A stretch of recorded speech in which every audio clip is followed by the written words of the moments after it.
আপনারা মন দিয়ে শুনুন। কবিতাটার নাম বেলুড়। বেলুড় যেহেতু কবিতার নাম, আপনারা বুঝতেই পারছেন যে এই কবিতার সঙ্গে স্বামী বিবেকানন্দ, ঠাকুর রামকৃষ্ণ, মা শারদা, এদের সকলের আদর্শ জড়িয়ে আছে এই কবিতার সঙ্গে। কবিতাটি লিখেছেন আমাদের প্রিয় কবি সুবোধ সরকার। বেলুড়।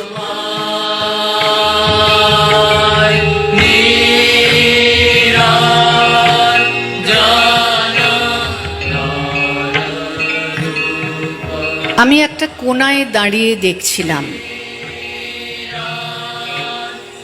দুটি ছেলে গেরুয়া বসন পরে মন্দিরের সিঁড়ি দিয়ে ওপরে উঠছিল।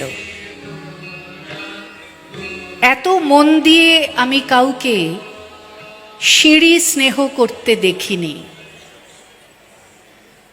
এত ভালোবাসা দিয়ে আমি কাউকে সিঁড়ি থেকে ধুলো তুলতে দেখিনি।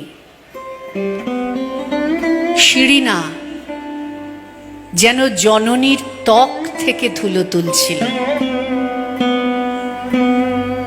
এভাবে সিঁড়ি থেকে ধুলো মুছতে আমি কোথাও দেখিনি। স্থিতপ্রজ্ঞ মহারাজকে জিজ্ঞাসা করলাম,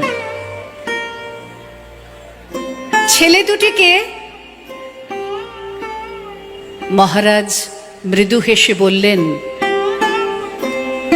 একজন নিউক্লিয়ার ফিজিসিস্ট, একজন IBM এর 6 লাখ টাকার চাকরি ছেড়ে এখানে এসেছে, সিঁড়ি ধুতে এসেছে। যে সিঁড়ি দিয়ে মানুষ উপরে ওঠে তা যেন পরিষ্কার হয়। মহারাজ চলে গেছেন। সন্ধ্যা নেমে আসছে গঙ্গায়, আমার ভিতরেও নামছে সন্ধ্যা। সারা পৃথিবীতে এত সিঁড়ি, সিঁড়িতে সিঁড়িতে এত দাগ, এত ধুলো, এত অপমান।